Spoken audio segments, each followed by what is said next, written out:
মর্যাদা আমার আল্লাহ বেশি দিয়েছেন। হ্যাঁ, নারীর মর্যাদা আমার আল্লাহ বেশি দিয়েছেন। বাবাজিরা, ভাইরা আমার, যার ঘরে কন্যা হয়, 4টে হয়েছে, 3টে হয়েছে, একটাও যদি কন্যা হয়, তা নবী বলছেন কন্যাকে পরহেজগারি দাও, কন্যাকে তালিম দাও, কন্যাকে কোরআন ও হাদিসে তালিম দিয়ে হিজাব পরিয়ে পর্দাশীলা বানাইয়ে পরহেজগার ছেলের হাতে তুমি বিয়ে দিয়ে দাও। আমি নবী বলছি, মেয়ের বাপকে আর মাকে, ইমানদার বাপ মাকে নবী হাত ধরে হাসতে হাসতে জান্নাতে নিয়ে যাব। সেদিন হুগলি ডিস্ট্রিক্টে একদিন ছুটে এসে একটা চাচা হাত তুলেছে। আমি, চাচা তুমি কি, তোমার কি হলো? বলো, বাবা আমার 10টা ছেলে। বাপ, 10টা ছেলেতে কি হয়েছে? আমি জান্নাত পাবো না? বলে 20টা ছেলে হলেও এই অফার নাই, কিন্তু একটাও যদি কন্যা সন্তান হয় এই অফার পাবে কি পাবে না? পাবে। বাবাজিরা, ভাইরা আমার, তো আল্লাহ পাক নারীর পুরুষ নারীর মর্যাদা বেশি দিয়েছেন। তো আল্লাহ পাক রব্বুল আলামিন বলেন, বান্দা হও আর বান্দি হও, তোমাদেরকে আমি আল্লাহ সংবিধান দিয়েছি একটা, কিন্তু গরু ছাগলকে আমি আল্লাহ কোনো সংবিধান দেই নাই। দেয়া হয়েছে? গরু ছাগলকে কোনো সংবিধান দেয়া হয়েছে? আপনার ছেলে লেখাপড়া করে, খুব বোঝে, আপনি বারবার বলেন এটা আমার ছেলে বড় হলে মানুষ হবে, মানুষ হবে। আর যে ছেলেটা লেখাপড়া ভালো নয়, তো বাপ তখন বলে জানোয়ার হবি রে, বলে কি বলে না? এ বাবাজিরা, ভাইরা আমার সোনার টুকরো বন্ধুরা, আমার সুধী মানুষেরা, আমার আব্বা জানেরা, ভাই জানেরা, গরু ছাগলকে সংবিধান দেয়া হয়নি, কিন্তু মানুষকে সংবিধান দেয়া হয়েছে। আমার আল্লাহ পাক রব্বুল আলামিন বলেন, ইয়া আইয়ুহান নাফসুল মুতমাইন্না ইরজিই ইলা রাব্বিকি রাদিয়াতাম মারদিয়া ফাদখুলি ফি ইবাদি ওয়াদখুলি জান্নাতি। আমার ইমানদার বান্দা বান্দিরা, বান্দা তোমরা শুনে রেখে দাও, আমি আল্লাহ তোমাকে যেমন করে চালাবো, বান্দা তুমি তেমন করে চলবে। আমি বান্দা তোমাকে যেমন করে খেতে বলেছি, বান্দা তুমি তেমন করে খাবে। আমি বান্দা তোমাকে যেমন করে শুতে বলেছি, বান্দা তুমি তেমন করে শোবে। ইয়া ইবাদিয়াল্লাযীনা আমানু, ইয়া ইবাদ লা খাউফুন আলাইকুমুল ইয়াউমা ওয়ালা আনতুম তাহজানুন। বান্দা আমি তোমাকে যেমন করে চালাবো, বান্দা তুমি তেমন করে চলবে। সারা জীবন ও হুজুরদের ওয়াজ শুনে এলাম, আলা ইন্না আউলিয়া আল্লাহ লা খাউফুন আলাইহিম ওয়ালা হুম ইয়াহজানুন। ওলি আউলিয়াদের কোনো ভয় নাই বাবা। আমার আল্লাহ পাক রব্বুল আলামিন জানিয়ে দেন, ইয়া ইবাদ, আমার বান্দা বান্দীদের কোনো ভয় নাই। এই দুনিয়াতে যে বান্দা কাঁদবে, আখিরাতে বান্দা হাসতে থাকবে। এই বন্ধু, এই দুনিয়াতে যে বান্দা রং তামাশা থেকে নিজেকে দূরে রাখিয়ে দেবে, আমি আল্লাহ পাক বান্দাকে রং তামাশায় জান্নাতে দাখিল করে দেব। উদখুলুল জান্নাহ আনতুম ওয়া আজওয়াজুকুম তুহবারুন। আমার বান্দা হলো তারা, সুদের কারবার কখনো করবে না যারা। আমার বান্দা হলো তারা, হারামের কারবার কোনোদিন করবে না, হারাম কখনো খাবে না।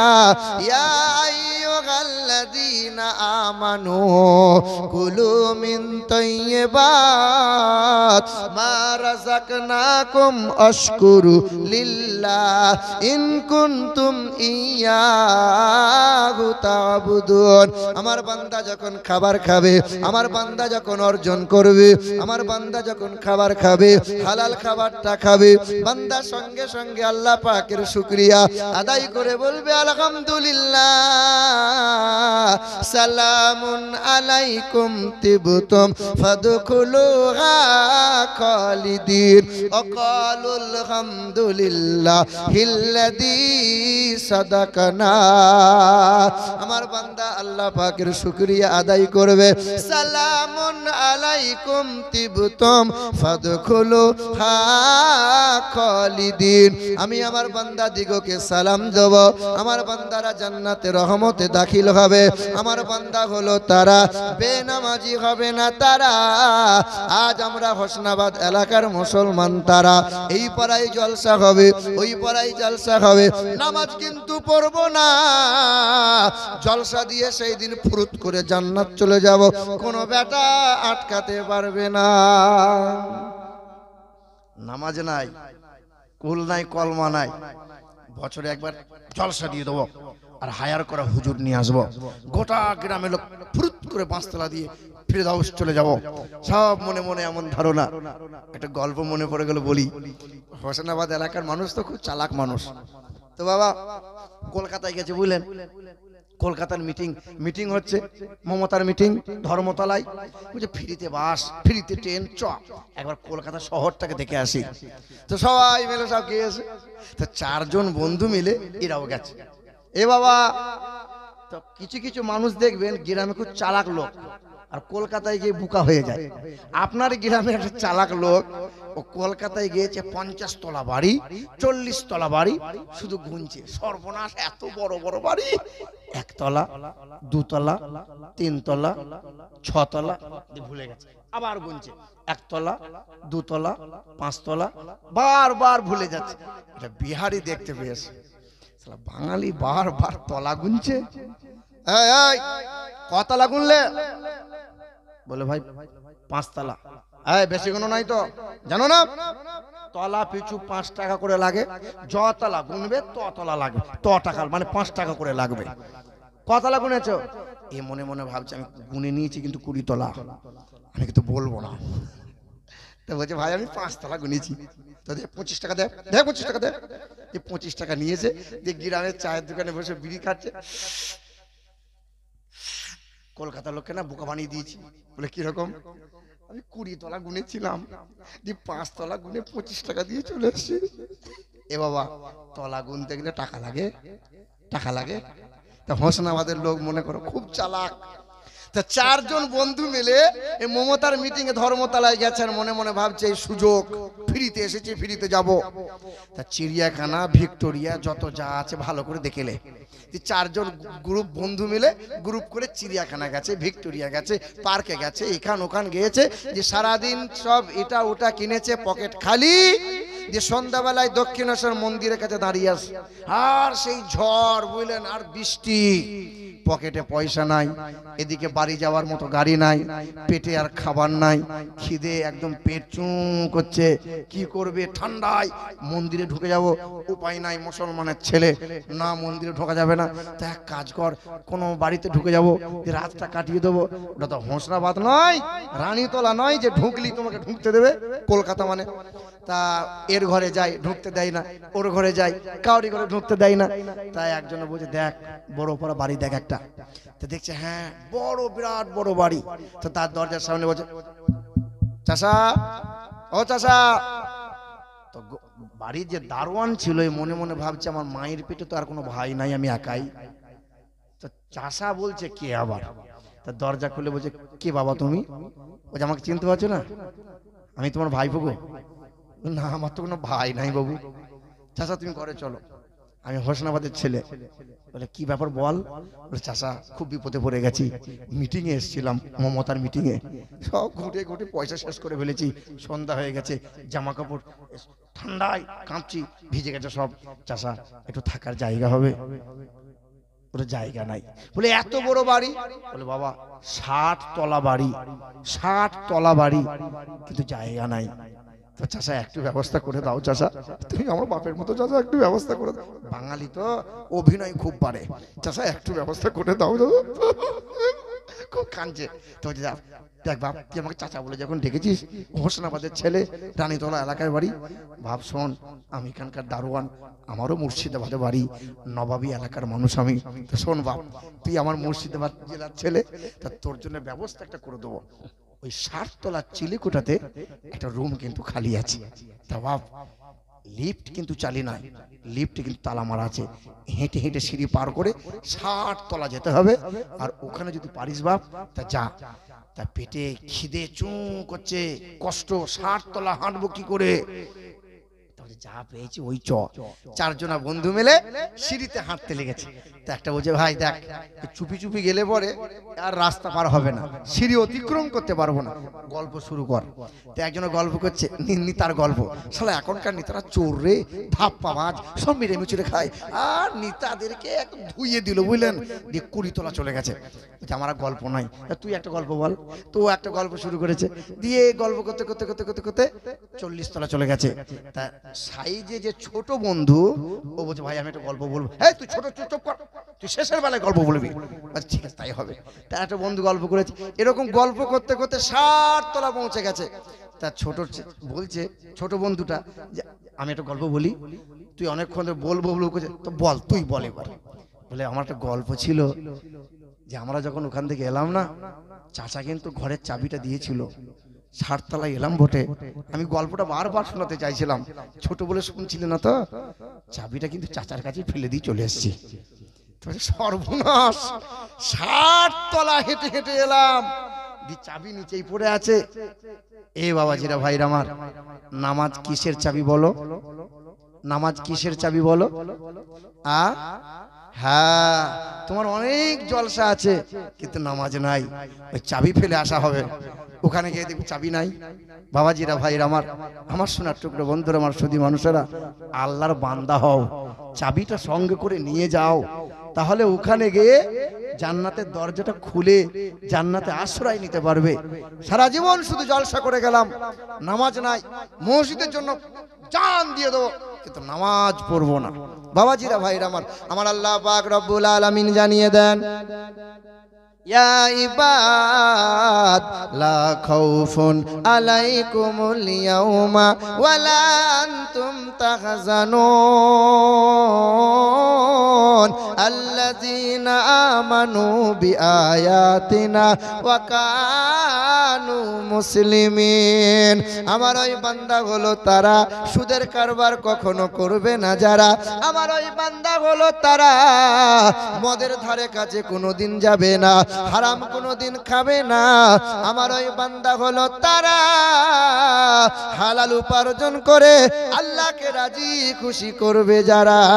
উদখুলুল জান্নাহ আনতুম ওয়া আজওয়াজুকুম তুহবারুন। আমি আল্লাহ পাক আমার ওই বান্দা বান্দি দিগকে রহমতের জান্নাতে দেব, তার সঙ্গিনী হাতে ধরিয়ে আমি আল্লাহ পাক রহমতের জান্নাত দান করে দেব। বলুন না সুবহানাল্লাহ। আচ্ছা বলেন, এই সুবহানাল্লাহ আলহামদুলিল্লাহ বললে জান্নাত পাওয়া যাবে কি যাবে না? কথা বলেন, যাবে? বাবা এতদিন এই জলসা শুনেন আপনারা, সুবহানাল্লাহ আলহামদুলিল্লাহ বললে যদি জান্নাত পাওয়া যায়, তাহলে গরু জান্নাতে যাবে, ছাগলরাও জান্নাতে যাবে, ভেড়াও জান্নাতি হতে হয়। আর কোরআন বলেছে যে সাব্বাহা লিল্লাহি মা ফিস সামাওয়াতি ওয়া মা ফিল আরদ, ইউসাব্বিহু লিল্লাহি মা ফিস সামাওয়াতি ওয়াল আরদ। আসমানে যত প্রাণী আছে, জমিনে যত প্রাণী আছে, গরু বলো, ছাগল বলো, উট বলো, হিংস্র প্রাণী বলো, तमाम প্রাণীরা এক আল্লাহর শুকরিয়া আদায় করে, আল্লাহ পাকের গুণগান করে। বান্দা শুনে রেখে দাও, तमाम প্রাণীরা, আসমানের প্রাণীরা, জমিনের প্রাণীরা, দরিয়ার প্রাণীরা এক আল্লাহর গুণগান করে, কিন্তু গরু ছাগলের জন্য জান্নাত নাই। বান্দা তোমার জন্য জান্নাত আছে। এ মুসলমান, শুধু সুবহানাল্লাহ বলে খালাস দিলে হবে না, আল্লাহ পাকের ফরজ গুলো আদায় করা লাগবে, নবীর দেওয়া সুন্নত গুলো আদায় করা লাগবে। সারা জীবন মুসলমান বলে নবী নবী নবীর জন্য জান দিয়ে দেব, আল্লাহর নবী বলে মৌখিক ভালোবাসা চলবে না। মান আহাব্বা সুন্নতি ফাকাদ আহাব্বানি ওয়া মান আহাব্বানি কানা মাইয়া ফিল জান্নাহ। যে আমার সুন্নতকে ভালোবাসে, যে আমার সুন্নতকে ভালোবাসে, যে আমার সুন্নতকে ভালোবাসে, ওই মানুষটাই আমাকে ভালোবাসে। ভালোবাসে, আমি যেমন করে খেতে বলেছি আমার উম্মতটা তেমন করে খায়, আমি যেমন করে চলতে বলেছি আমার উম্মতটা তেমন করে চলে, আমি যেমন করে বাথরুমে যেতে বলেছি আমার উম্মতটা তেমন করে বাথরুমে যায়, আমি যেমন করে মসজিদে প্রবেশ করতে বলেছি আমার উম্মত তেমন করে প্রবেশ করে নেয়, আমি যেমন করে শুতে বলেছি আমার উম্মতটা তেমন করে শুয়ে যায়, আমি আমার উম্মতের হাতটা ধরে আমি নবী হাসতে হাসতে জান্নাতে নিয়ে যাব। সুবহানাল্লাহ। বলো যুবক, মাসে তো একটা দিনও তুমি চুল তো কাটো, আমরা মুসলমান মাসে এক দিনও তো চুল কাটি। কোনোদিন সেলুনের দোকানে বলতে পেরেছি সেলুন ভাই তুমি তো শাহরুখ খানের কাট জানো, বিরাট কোহলির কাটিংটা জানো, ভেড়ার মতো চুল কাটতে তুমি পারো, তো আমার চুলটা ভেড়ার মতো নয়, আমার চুলটা নবী মোহাম্মদ রসুল্লাহর মতো কেটে দাও। কোনোদিন বলেছি? তোমার এলাকার যত সেলুন আছে কেউ জানে না, যদি কোনোদিন তুমি বলে দাও তো সেলুনদার যে তার মাথার তার ছিঁড়ে যাবে, চিন্তায় টপ টপ করে ঘাম ঝরবে, আর কীর্তন নয় সত্যনারায়ণ নয়, কাল থেকে শুধু ইউটিউবে সার্চ করবে নবীজির কাটিংটা কেমন ছিল। হ্যাঁ, একদিন হযরতে আবু বকরকে ওমরে ফারুক বলছেন, ভাই আবু বকর আপনি 3 দিনের আমলটা আমাকে দেন, আমি সারা জীবনের আমলটা আমি আপনাকে দিয়ে দেবো। আবু বকর হযরত আবু বকর বলছেন, ভাই 3 দিনের আমল কোন আমল? তখন ওমরে ফারুক মনে করাচ্ছেন, তখন ওমরে ফারুক মনে করাচ্ছেন, তখন ওমরে ফারুক মনে করাচ্ছেন যে হে আবু বকর, আপনি যখন মক্কা থেকে মদিনায় গিয়েছিলেন, গারে শহরে ঠাঁই নিয়েছিলেন, আপনি আবু বকর ভয় পেয়েছিলেন, বেঈমানরা সামনে হাজির হয়ে গিয়েছিল, আপনি মাথা নত করে তাদের পা গুলো দেখতে পেয়েছিলেন, আর রাসূলকে বলেছেন, রাসূল গো বেঈমানরা সামনে আছে, মাথা হ্যাট করলে আমাদের চেহারা দেখে নেবে, আমাদের আর রক্ষা নাই। সেদিন আল্লাহ পাক আপনার জন্য খাস করে একটি আয়াত নাজিল করেছেন, ইয়াকুলু লিসাহিবিহি লা তাহজান ইন্নাল্লাহা মা'ানা।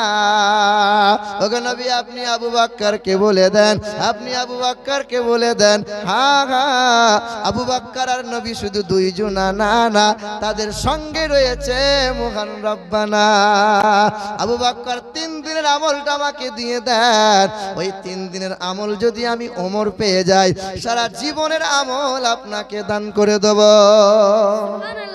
আবু বকর বলেছেন, ওটা আমার এটিএম কার্ড, ওটা আমার ক্রেডিট কার্ড, ওই ক্রেডিট কার্ড নিয়ে হাসরের ময়দানে আমি নিয়ামত ভোগ করব, ক্যাশ করব আর আল্লাহর নিয়ামত ভোগ করব। এই যুবক, এ নওজওয়ান, বলো তোমার এটিএম কার্ড আছে? সেলুনের দোকান থেকে নবীজির মতো কাটিংটা কেটে যদি বার হতে পারো, আর আল্লাহকে বলো, আল্লাহ তুমি তো সবচেয়ে বেশি মহব্বত করো তোমার রাসূলকে, তোমার হাবিবকে তুমি সবচেয়ে বেশি মহব্বত করো, তোমার নবীর মহব্বতের জন্য একটি সুন্নতকে জিন্দা রেখেছি, এটা আমার জন্য ক্রেডিট কার্ড বানিয়ে দাও।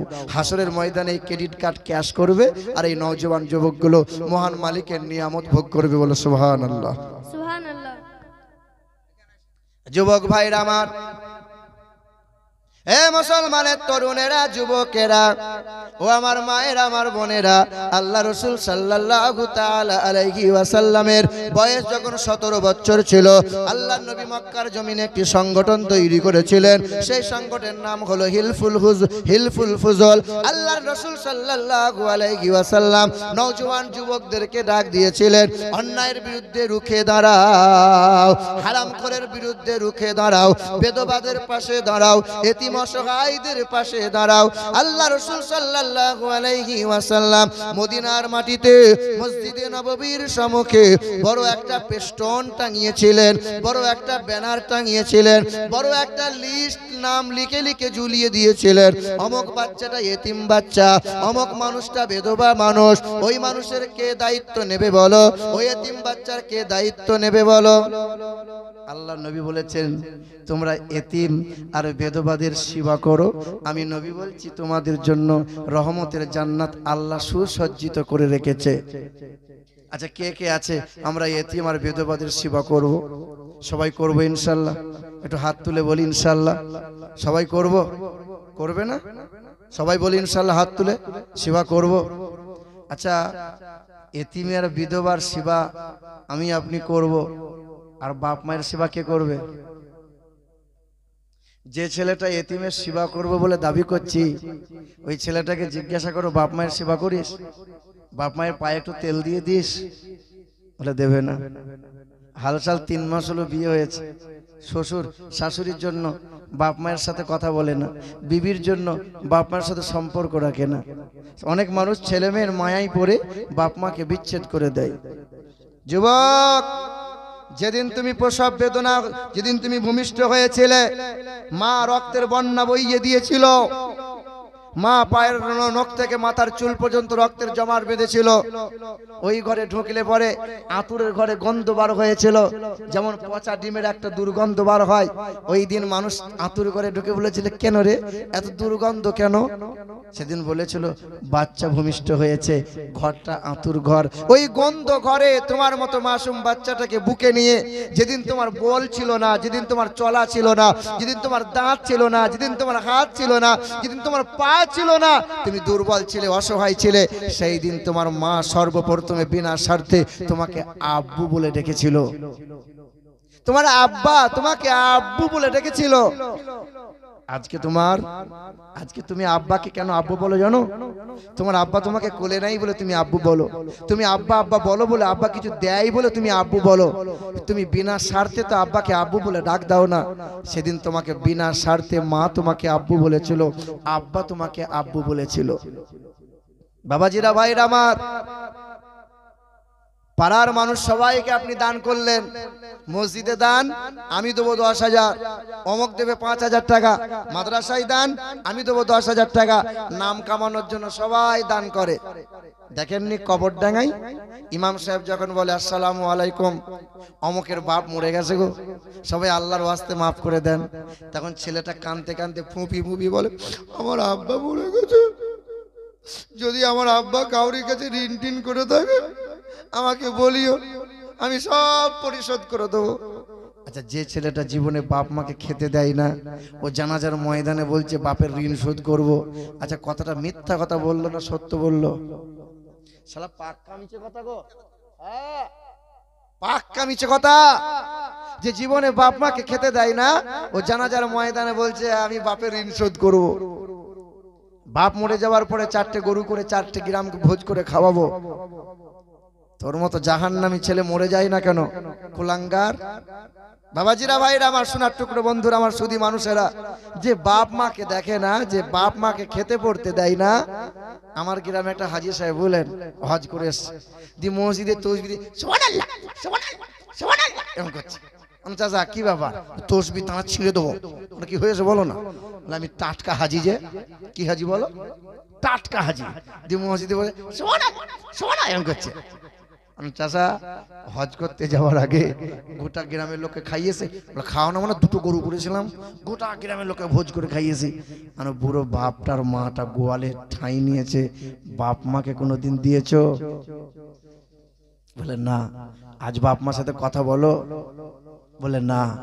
আর তুমি হাজি হয়ে মরবে বটে, কিন্তু আল্লাহর কসম করে বলি, তোমার চেহারা যদি কুত্তার মতো না হয়, তা আমার নাম আমিরুল ইসলাম নয়। তুমি কুত্তা হয়ে তুমি কবর থেকে উঠবে। যে বাপ মাকে খেতে পড়তে দেয় না, ও 14 বার হজ করে এসেছে, তুমি হাজি হয়েছো। আমার শিক্ষিত মুসলমান সুধী মানুষেরা, আমার বাবাজিরা, ভাইরা আমার, সমাজে এরকম দেখা যায় কি যায় না বলেন? হ্যাঁ, দান করবে মাদ্রাসায় নাম কামানোর জন্য। 3 দিন আগে ঘরে 3টে ছেলে আছে, বুড়ো বাপ মায়ের জন্য ঈদে জামা কাপড় কিনতে হবে। বড় ছেলেটা বলেছিল আব্বার জন্য ভালো একটা পাঞ্জাবি কিনবো, আর মায়ের জন্য একটা ভালো শাড়ি কিনবো। ঈদের দিন আসছে, ওই যে আটকুড়ির বেটি বৌমা হয়েছে, ওই যে রানীতলার মেয়েটা বৌমা হয়েছে তোমার গ্রামে। ওই বৌমা তখন বলছে, তোমার মেজো ভাই কদিন ধরে দেবো করছে, তা তুমি কেন দেবে? মেজো ভাই মানে মেজো ছেলেটা মনে মনে বলছিল, বাপ মায়ের জন্য দেবো, শ্বশুরের জন্য কেনা হয়েছে, শাশুড়ির জন্য কেনা হয়েছে। তখন মেজো বৌমা বলছে, তুমি বাপ মায়ের জন্য দেবে কেন?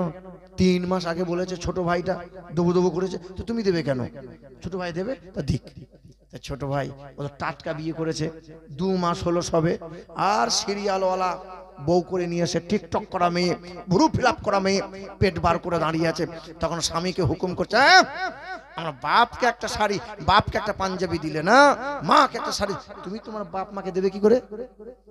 ঈদ চলে গেল, এখনো বাপ মায়ের জন্য পোশাক যায়নি।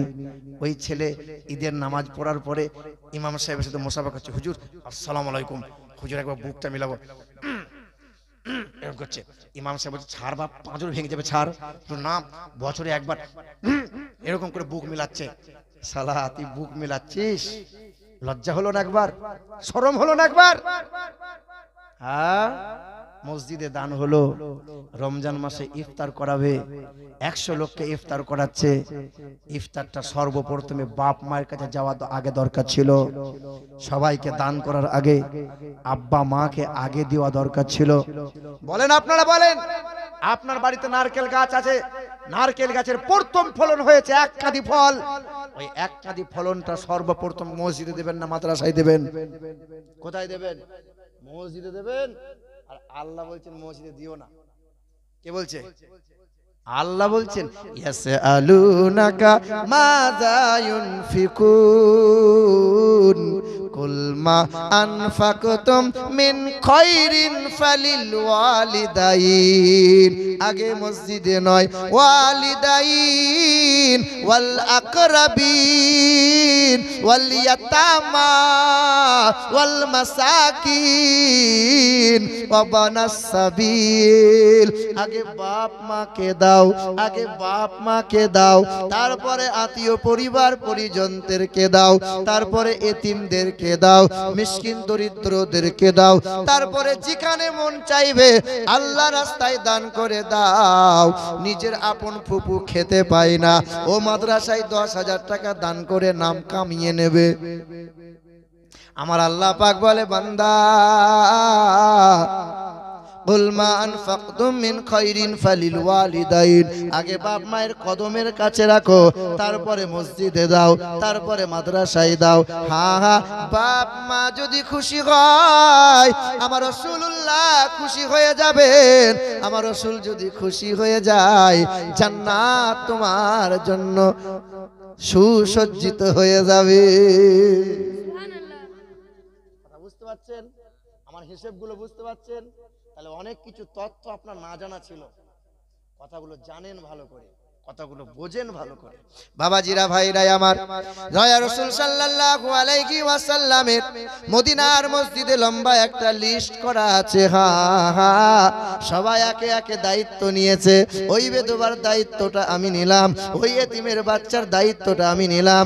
এতিমের বাচ্চার নামের পাশে নাম লিখে দিল, কেউ লিখেছে আব্দুর রহমান বলে, কেউ লিখেছে আব্দুল জব্বার বলে। আমি ওর দায়িত্ব নিলাম, আমি ওর দেখাশোনা করব।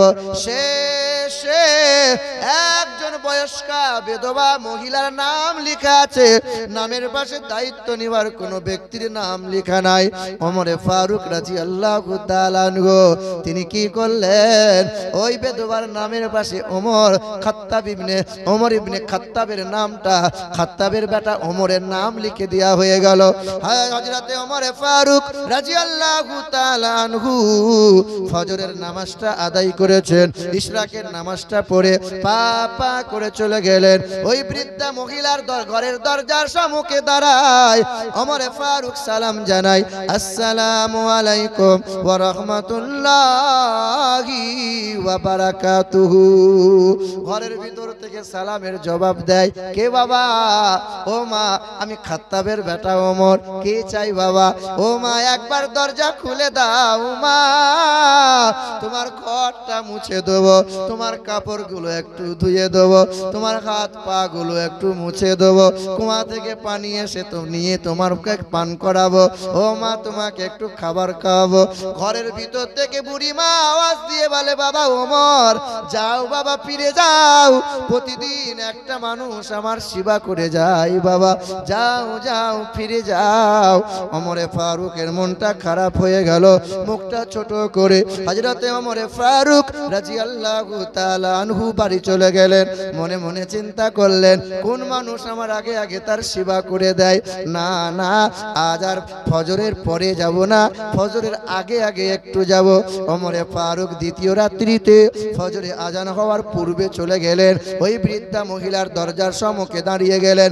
আওয়াজ দিয়ে সালাম জানাই, আসসালামু আলাইকুম ওয়া রাহমাতুল্লাহি ওয়া বারাকাতুহু।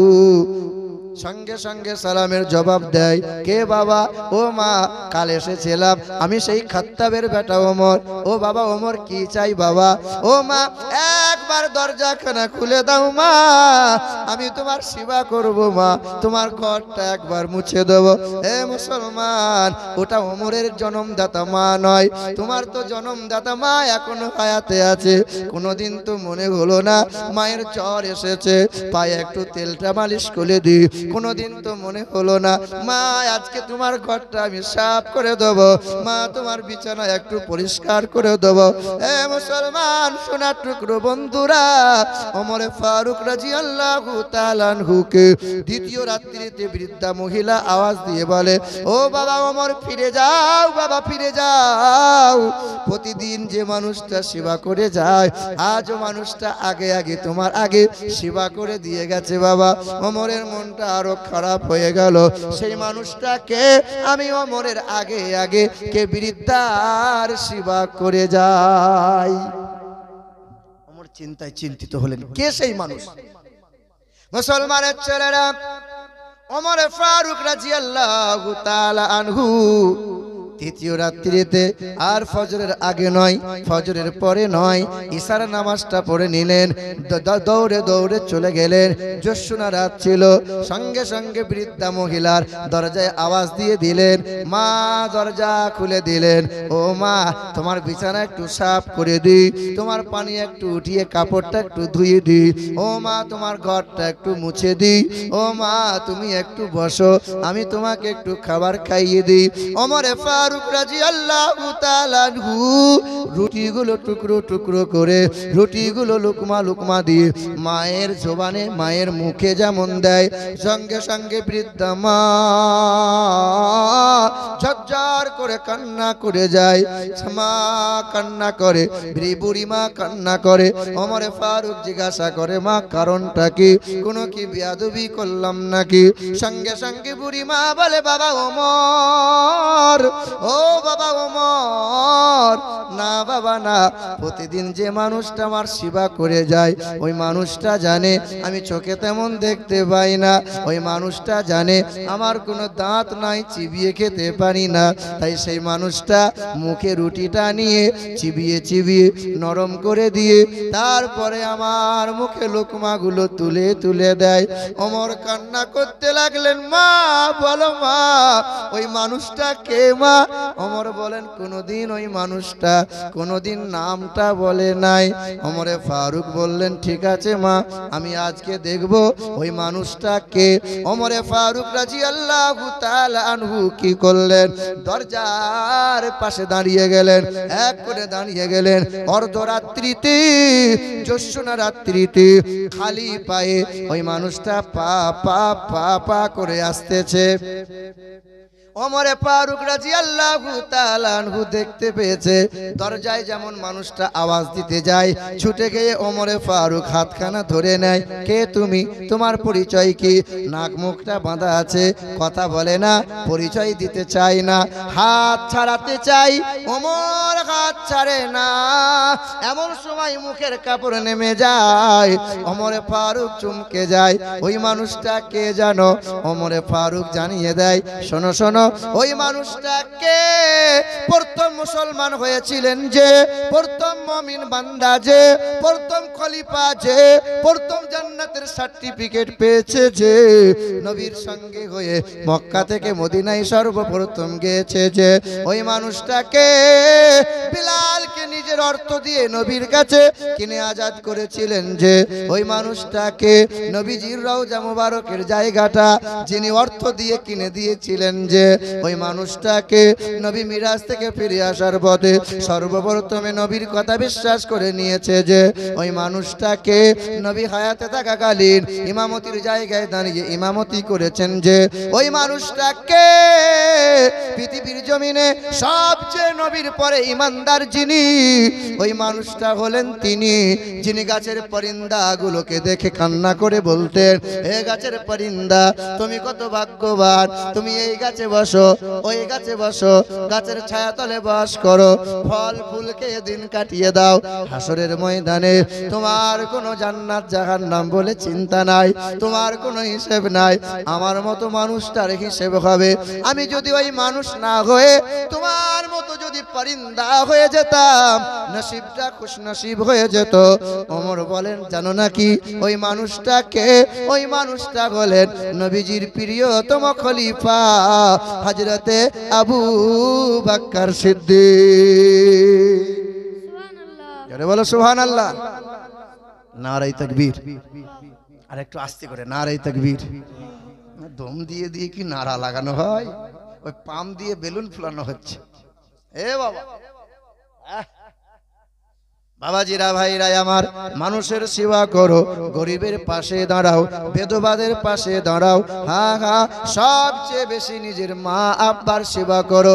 শুধু হাতটা তুলে বললে হবে না, এতিমের সেবা করব, বেদবাদের সেবা করব। যে নিজের বাপ মায়ের সেবা করতে পারে না, সে কোনোদিন কোনো প্রতিবেশীর পাশে দাঁড়াতে পারে না, কোনোদিন পারবে না। জনমটা তো বাপ মায়ের যে সেবা করে না, হ্যাঁ মুসলমানের ছেলেরা, হে সোনার টুকরো বন্ধুরা আমার, সুধী মানুষেরা, নিজের অন্তরটাকে নরম করো। এখন তো টাকা হলে আর মাটিতে ঠিক মতো পা পড়ে না। গফফারকে বলে গফু, ও গফু। গরিব মানুষ যদি হ্যাট হয়ে চলে, কিরে কোমর ভেঙে গেল। গরিব মানুষ যদি ঠাড়ো হয়ে চলে, কিরে টাকা হয়েছে। গরিব মানুষ হ্যাট হলেও দোষ, ঠাড়ো হলেও দোষ। কি বলছেন বলেন? এ বাবাজিরা ভাইরা আমার, বারবার বলি নিজে একটু ভালো হও, নবীর সুন্নতটাকে জিন্দা করে নাও। কারণ আল্লাহ পাক সবচেয়ে বেশি মহব্বত করেছেন আমার নবীকে। আর নবী বলেন সবচেয়ে বেশি চিন্তা আর মায়া করি আমার গুনাহগার উম্মতিকে। সুবহানাল্লাহ। সবচেয়ে বেশি। শুধু মুখে দাবি করলে হবে না নবী নবী। আল্লাহর নবী যখন তায়েফের মাটিতে মার খেয়েছিলেন, মার খাওয়ার পরে কাবা ঘরের পাশে দাঁড়িয়েছিলেন। হজের মৌসুম ছিল, দেশ বিদেশের মানুষরা হজ করতে এসেছিল। আল্লাহর নবী দেশ বিদেশের মানুষগুলোকে দেখে আল্লাহর পরিচয় দেবে বলে সবার সামনে দাঁড়িয়েছেন। আর নবীর নুরানি চেহারা দেখে মৌমাছির মতো নবীকে ঘিরে ধরেছিল, আল্লাহর পরিচয় দিচ্ছিলেন। এমন সময় বেঈমান আবু জেহেল চক্রান্ত করেছিল যে জনমের মতো মোহাম্মদকে মেরে ফেলবো, আর আল্লাহ আল্লাহ বলনেওয়ালা কেউ রইবে না। মোটা একটা পাথর নিয়েছিল, পা পা করে পিছনে পিছনে গিয়ে, এই যে মা খালারা তোমরা যাচ্ছ যাও, যে মা খালাগুলো আছো মা, তোমাদের জন্য দুটো ওষুধ নিয়ে এসছি মা। হাঁটুতে যন্ত্রণা আর কোমরে যন্ত্রণা যদি হয় মা, পয়সা নেবো না, শেষের বেলায় দুয়ার পরে ওষুধটা একটু মনে করে নিয়ে যেও মা। আর একটা দেবো ওষুধ, যেটা যদি 5 বছর 10 বছর ছেলে হয়নি, হয় না এরকম হোসেনাবাদে কত বাঁজা আছে, ছেলে মেয়ে হয়নি, শেষের বেলা একটু দেবো, ফ্রিতে নিয়ে যাও। তোমার খালা, তোমার চাচি, চাচা, নানা নানি আছে অনেকজনের ছেলে মেয়ে হয়নি, 3 মাস দিও, 3 মাস খাবে, কাজ হয়ে যাবে। আর হাঁটুতে কোমরে যন্ত্রণা যারা, চুপ করে একটু বসো, শেষের বেলায় দোয়া খানি হওয়ার পরে নিয়ে যাবে, নেবে। আর যাবো না, খানি বস। এ বাবাজিরা ভাইরা আমার, আমার সোনার টুকরো বন্ধুরা আমার, সুধী মানুষেরা, আল্লাহর নবী আল্লাহর পরিচয় দিচ্ছিলেন। এমন সময় বেঈমান বড় একটা পাথর নিয়ে আমার নবীর পিছনের দিকে মাথাতে আঘাত করে দিয়েছিলেন। আল্লাহ রসুলের মাথাটা ফেটে গিয়েছিল। আল্লাহ নবীর মাথা ফাটা রক্তটা শরীর দিয়ে গড়িয়ে গড়িয়ে পায়ের খরমটা চামড়ার সাথে জমাট বেঁধে গিয়েছিল। আল্লাহ নবী লোটকে জমিনে পড়ে গিয়েছিলেন। আল্লাহ রসুল বেহুশ হয়ে জমিনে পড়ে গেলেন। তখন দেশ বিদেশের মানুষগুলো ভয়ে সবাই পালিয়ে গিয়েছিল। বেঈমান আবু জেহেল হাসতে হাসতে বলেছিল, মোহাম্মদকে জনমের মতো মেরে দিলাম, আল্লাহ বলার কেউ আর রইল না। আল্লাহ রাসূল সাল্লাল্লাহু আলাইহি সাল্লাম তিনি বেহুশ হয়ে জমিনে পড়ে আছেন। আর ওইদিকে আমিরে হামজার একটা ঘরের দাসী, কাজের একটা মেয়ে একটা কলসি নিয়ে কাবার পাশে কুয়া থেকে পানি আনতে এসেছিল। আল্লাহর নবীর এই চেহারাটা, দৃশ্যটা দেখে কাঁদতে কাঁদতে বাড়ির সামনে গিয়ে দাঁড়িয়েছিলেন, আর বাড়ির সম্মুখে গিয়ে দাঁড়িয়ে ঝরঝর করে কেঁদেছিলেন। আমিরে হামজার বিবি ছুটে এসে জিজ্ঞাসা করেছিল, মা কাঁদছিস কেন রে মা, কি হয়েছে বল? সেদিন দাসী কাজের মেয়েটা বলেছিল, মা এমন কিছু হয়নি। বলে, মা তোকে তো পানি আনতে পাঠিয়েছিলাম, তোর সাথে কেউ কি দুর্ব্যবহার করেছে, খারাপ ব্যবহার করেছে? বলে, না। বলে, কি হয়েছে বল?